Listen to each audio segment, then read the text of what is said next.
Sir काय कुठं कमी पडला काय वाटतं?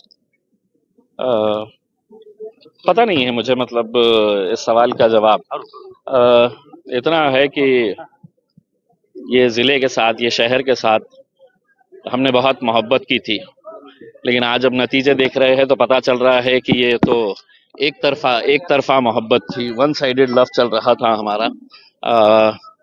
जो भी हो, मुझे 10 साल यहाँ पर काम करने का मौका मिला, 5 साल आमदारकी के, 5 साल खासदारकी के, और ये इलेक्शन होता है, जनता जिसे चाहती है उसको ये मौका देती है।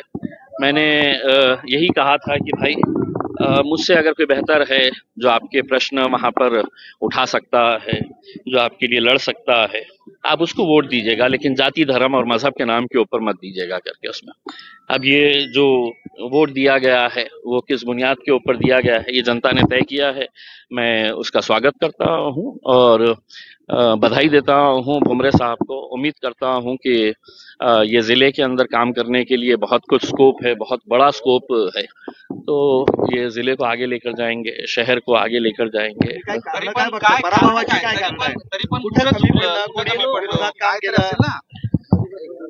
क्या है, मुझे पर्सनली अगर देखा जाए तो बड़े चौंकाने वाला ये है उसमें, क्योंकि मैं खुद इस तरह का एक्सपेक्ट नहीं कर रहा था कि रिजल्ट आएगा करके।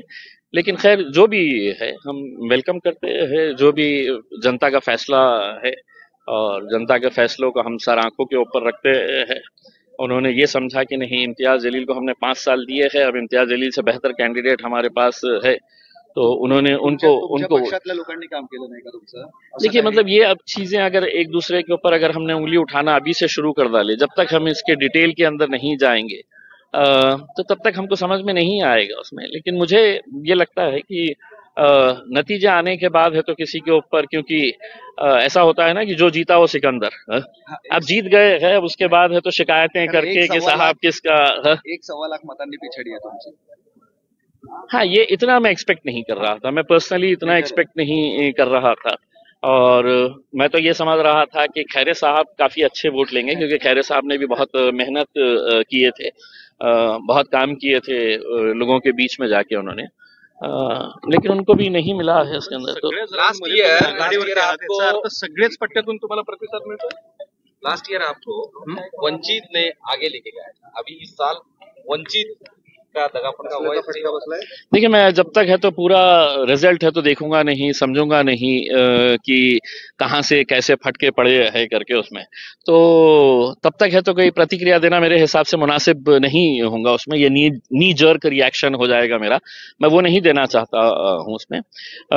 लेकिन मैं यहाँ की जनता का धन्यवाद देना चाहता हूँ कि मुझे ये मौका मिला था कि 22 दिन के अंदर उन्होंने मुझे खासदार बनाया था, दिल्ली तक भिजाया था, और दिल्ली में जाके जितने भी मैंने प्रश्न उपस्थित कर सकते थे वो करने की कोशिश किया है। पण सर तुम्ही नेहमी बोलताय की विकास आणि याच्यावर मतं मिळाली पाहिजे, जातीच्या नाव मतं या वेळेस मिळाली आहेत, त्याची काय कारण आहेत? कारण तुम्हाला जेवढी मतं मिळाली होती त्यापेक्षा या निवडणुकीत तुम्हाला कमी मतं मिळाली आहेत।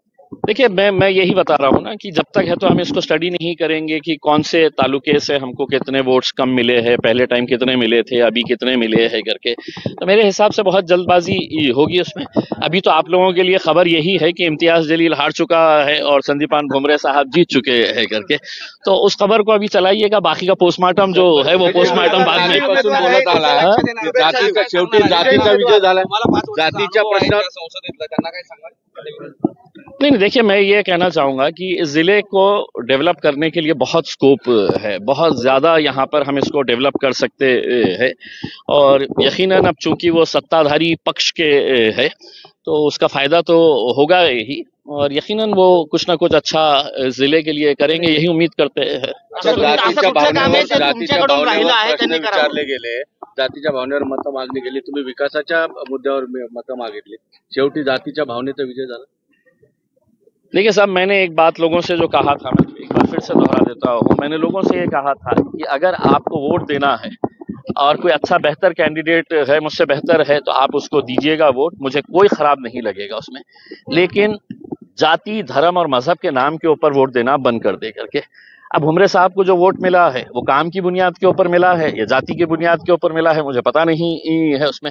अब उसका भी एनालिसिस करके देखेंगे। अच्छा, तुम्ही एमआयएम पक्षाचे राज्याचे प्रमुख आहात. एमआयएम राज्याचे तुम्ही पक्षप्रमुख आहात इथले.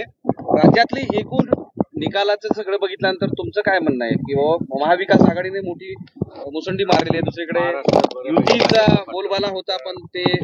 देखिए, मैं इसको नहीं बहुत पॉजिटिवली इस नजरिए से देख रहा हूँ कि जो एक गुरूर और एक घमंड आ गया था कि हम 400 पार लेकर जाने वाले हैं, और महाराष्ट्र के अंदर आने के बाद इनके खासतौर से भारतीय जनता पार्टी के नेताओं का जो एक लैंग्वेज था कि हम 45 सीटें लेकर आने वाले हैं, को कहता था कि 48 में से 46 सीटें लेकर आने वाले हैं, तो ये अगर हकीकत में देखा जाए तो एक घमंड और गुरूर की भाषा थी।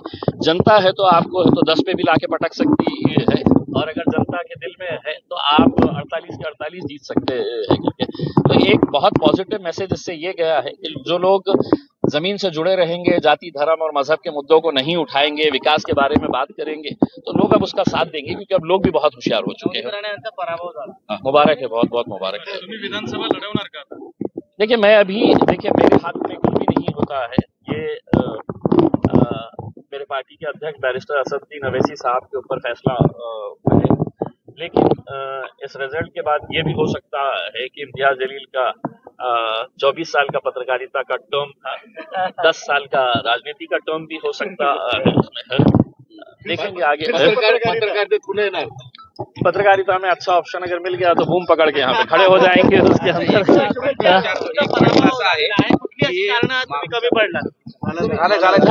एक प्रश्न असा आहे की मागच्या वेळेस 2019 मध्ये वंचित प्लस एमआयएम, देशातल्या वेगळ्या भागामध्ये एमआयएम, राज्यात वंचित असा फॅक्टर खूप चालला होता. यावेळेस तो फॅक्टर चालला नाही आणि म्हणून महाविकास आघाडी, देशामध्ये इंडिया आघाडी ही पुढे गेलेली आहे असं आता चर्चा सुरू आहे.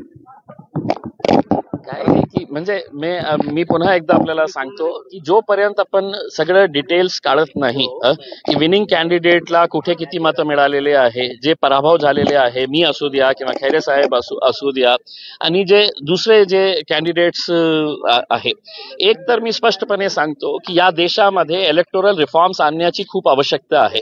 असे किती कॅन्डिडेट्स आहे की ज्यांनी 1000 मतं, 500 मतं, 2000 मतं, 3000 मतं घेतलेले आहे.